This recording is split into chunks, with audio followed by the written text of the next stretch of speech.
peace and long life. Live long and prosper.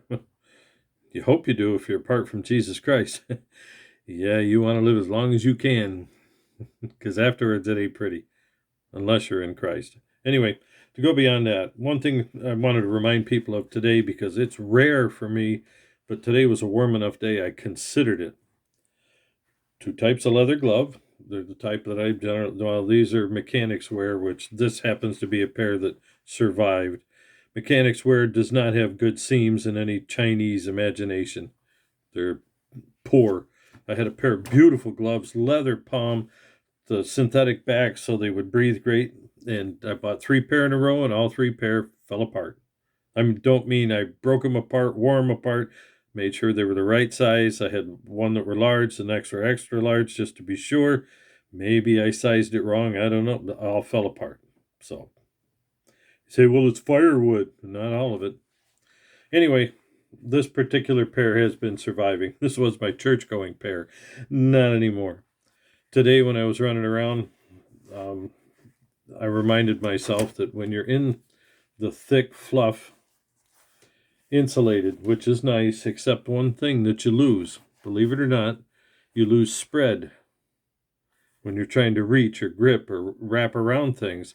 That little bit of 16th of an inch, 1/8 of an inch of fuzz in there takes away the reach of your fingers for reaching for the trigger, for grabbing things, for holding them, as well as you lose your tactile contact. So if you're running a chainsaw, say no to insulated gloves, period. Especially this style. Now, if you get the other style like a Manzella is a hunting glove. You think it's going to hold up running that chainsaw? Please.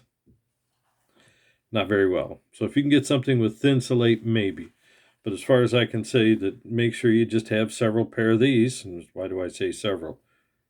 And if you're like me working in the snow, they're going to get wet. It's just a fact of life. Some of you are going to say, well, I'm just going to wear wool. Well, wool will keep your hands warm, but still going to get soaking wet. You're going to have trouble. You have to be careful. Leather grips better. Leather wears better when you start throwing wood and working with tongs and everything else that they have. So that's just something that the tactile feel is missing somewhat, but not that drastically. There's almost none there, and you lose half of it here. So once you're used to it, the main thing I have trouble with is finding a pair of gloves. These are close, as close as I can get, but they've been wet and shrunk several times. Is to get gloves that fit my palm, which is between large and extra large, but my fingers are for a large, and in some cases, the medium gloves. So when you get these extra overhang, that's a problem. Well, there it is. In the index finger, where it shouldn't be, unless I pull this glove down tight, there's always that little tab in there. So you reach to get your chainsaw trigger and the safeties and such, you can get into a lot of trouble. Now, if you're splitting wood, this is great. But for anything else, you have to be careful. Those little tangs and the thickness of your glove, how much reach you lose. It's just one of those things that I hit it today and started laughing. I finally took the gloves off, tossed them aside, and put the thin ones back on. Just a warning when you're running chainsaws, especially for safety. When you're running a chainsaw, one of the hardest things is you're looking up at your tree and you need to know where your chainsaw bar is. And while you're looking up, where's your bar? Well, you're feeling the chainsaw. And if you have insulated gloves, you don't have the angularity feel where that bar is from the handles on the saw. In fact, you barely feel any vibration. It's anti-vibe. Yeah, but they all vibrate to some extent. But that's just a warning because how people get their legs cut, that's one of the ways. You can't feel where your saw is. You're not paying attention. And you have to pay too much attention to the saw, then you're not looking up to what was coming down. Now, for me today, that wasn't much of a problem. I had one Widowmaker I didn't have to work under. I worked near it. I knew what it was, where it was, the angle that it was, and what it was going to do. And you say, well, you can't know all. Well, in this case, yeah, because it got hit hard. And when it stuck in place as well as it did, we were good. But I wasn't under it in any way that if it fell down that it was going to get me. I knew that. Why? Because I looked up. There were half a dozen trees I cut today, I think. And 3 of them were over 100 feet. Beech trees. Big, dead things. Mottled up. So that when I dropped those things, I'm looking up because they're hitting each other. Now, here's the other curious part about looking up. You look up, and Buck and Billy will tell you the limbs tangle, things can fall off. Yeah, here. There's another one you have to watch for, though. If you can, and it's difficult to do, and I had the problem today because I have a bad knee and I'm overweight, and it's hard for me to get the heck out of the way sometimes. So you have to plan. Clear out your little trees that are underneath. Don't sit there and leave them, because all it takes is one tiny thing for you to slip, and you got a problem. Maybe you didn't get your hinge quite right, and it snapped off on one side or the other. Or maybe the hinge ended up okay, but you didn't take your notch out properly. What do they call it? You're gunning, and I don't know, but anyway, your notch. The mine had off on one tree. It turned out to be perfect for me, but I was off slightly. And if I didn't know where I was going, that could have been a problem. And the last one, another one I'll leave you with is the guys out west use a Humboldt cut. Now, what is that? Rather than a notch above, it's below. Now, why do they do that? When the tree comes over, it hits here. And what they'll tell you is correct, because I've watched it. I've never done it. Nah, I can't say never. But the Humboldt hits a flat tree surface, hits the ramp, and it tends to cause it to jump a little, and the whole tree will fall flat without breaking up. I'm cutting beech. It doesn't matter. So, but the beauty of that is that while it's coming down on that ramp, doing its thing, it's hitting here. Now, our upper style that we use here in the East more often, it comes over and hits, but it's hitting on a flat surface. And if that hinge doesn't hold long enough and you got your hinge wrong, it can kick back and eat you when it hits another tree or something else happens, or you've got a lot of limbs all the way down through, and I have seen it more than once, watched some videos, when you have a tree that has low-hanging limbs and it has a broad crown. That thing can come down, hit, and kick back, and I've seen him kick back as far as 10 feet. Whoosh, shot right past me. I was standing next to another tree, but let me tell you, that'll wake your fanny up in a big hurry, and a couple times I've seen it kick right towards me, go back and over to the side. So that's one of the things you have to be careful where you are and what you're doing and what you're cutting. Big trees first, little trees next. But if you have to clear a lane, then clear the lane of the small trees. But around the stump, cut a nice area to work in. But also an area of trees that you can sneak behind as fast as you can. Just roll around them. And know where your lane is. Clear the path. In fact, I was tempted today to take a shovel to clear paths to get behind trees. But the crust was hard enough, I was able to walk right across it without much trouble, even with my bad knee. In fact, it was kind of fun watching a 100-foot tree, looking what it was doing, finding where it was, and being able to just slowly walk away and having plenty of time until the hinge broke. It made the notches wide. They'll tell you 30 degrees.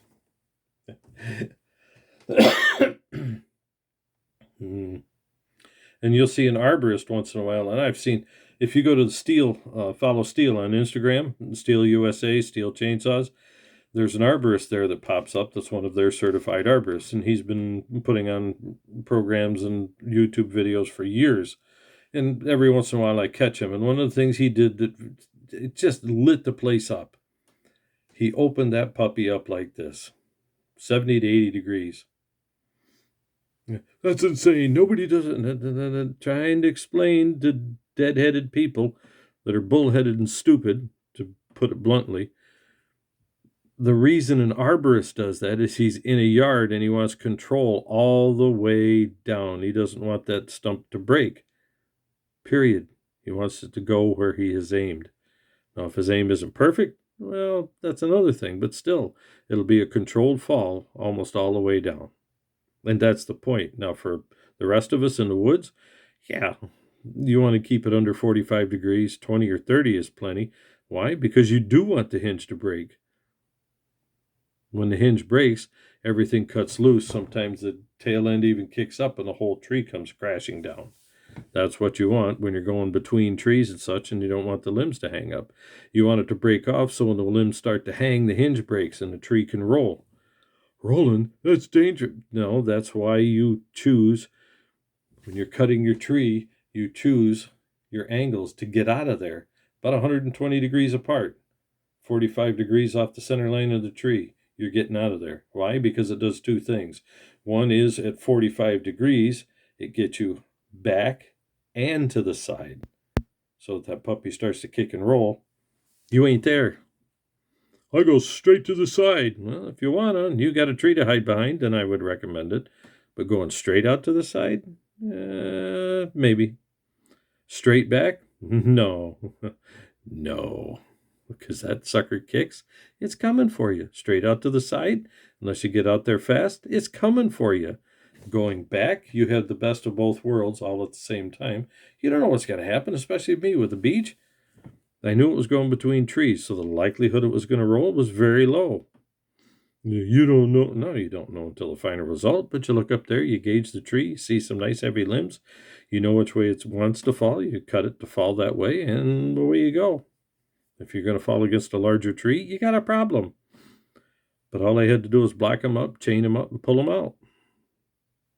Yeah, I should say log it up, not just block it up. I was cutting the things in, 15 to 20 foot. Well, the one was a lot longer. I had to cut 4 feet off so it'd get around another tree because I had a fork on it. And I started pulling it out, and it still had 4 to 5 feet hanging. I was like, dang, nabbed. I had to get off the tractor, go back, cut that off. But I had to get off, go all the way back around a bunch of trees, cut it off back here in the weeds someplace, and then go all the back. I felt like the Comedy Caper Cops. Now, fortunately for me, if there's some of you out there that are asking about certain things, now I've worked on chainsaws for decades, okay? I started 1982, 3, right around there, 2, I think. And the former Brockport Lawn and Snow with John W. Crooks Jr. And he and his father came to the Lord late, so they know who Christ is. When the trumpet calls, we're all gone together. Maybe I'll shake his hand on the way up. But anyway, we worked there and started seriously learning chainsaws from there up. 2 cycles. It's a different world than 4 cycles. And so I've been playing with these steel chainsaws for many, many years. I've worked on only a couple of Husqvarnas, a Solo or 2, I think 1 Alpina. Yeah, a couple of Echoes. Used to work on Echoes now and then when I was at a dealer years later. So I've been through the gamut and cut a bit of firewood. It used to be the only wood that I had at one house, so I bought a Satz stove, single barrel stove, so that we'd have a 14-hour burn. Boy, would it burn. Woo! Thing was nice. Had to put a cage around it to keep people away from it. And the cage made it nice for when we had groups in for sledding now and then. They could just hang their clothes over it, dry them right off. So I've cut a fair amount of wood over the years. Nothing major, but a good amount. And when I got into the woods here for tree felling, because I'm walking around and it's in the snow that's 8 inches deep with 2 crusts on it, the surface crust and then halfway down another crust. So I walk around with an MS-250 steel. 250? That's a little, yeah, it's 2.5 cubic inch, 30 cc's wait a minute. Yeah. There's 60, 50, and I think, no, this one's, I have to go back and check. I think it's 40. And my little MS-163, I think, is someplace around 30. So anyway, it's right around 40 cc saw. It's relatively small, but it has a 325 chain and an 18-inch bar on it. Well, that's not, no, if you keep it sharp, it's perfect. When I have to walk around and stumble in this stuff, I carry a small chainsaw. I had an MS-270 I used to carry on with a 16-inch bar and a 20-inch bar. Worked nice. Well, I converted it to 3/8. But the 250 will do the job. So why carry around another 4 or 5 pounds? The only reason is because the bar is longer and it makes a nice crutch for my bad knee. But it's not good when you're poking the nose into the snow after it's warmed up. That tends to get ugly. So if you're looking for a firewood saw that's inexpensive, small, and you're only cutting, half a dozen, maybe you're cutting a dozen face cord a year at the most, 10 to 12, you'll be in good shape with an MS-250. But another recommendation is never go with one saw. Ever. Either get 2 MS-250s, or I would recommend, well, that's the other funny thing too. The 251 supposedly has more power, but it has a homeowner chain. Now that would not be my go-to. Why? For felling trees, it just isn't. they work. I had an MS-181. Unfortunately, I ended up giving it away. One of those deals, family. And it would fell trees. I had a 16-inch bar on it. Did great. I was cutting down 20 and 22-inch beech, no problem. Did a very nice job. So that's why I always say two saws.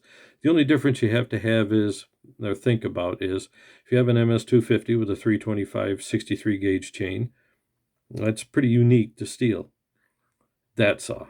And if you go up to the next one, the 270s and some of the others have that same 325 chain. I think 261, 271, 291. So there are a fair number of mid-range chainsaws with a mid-range chain.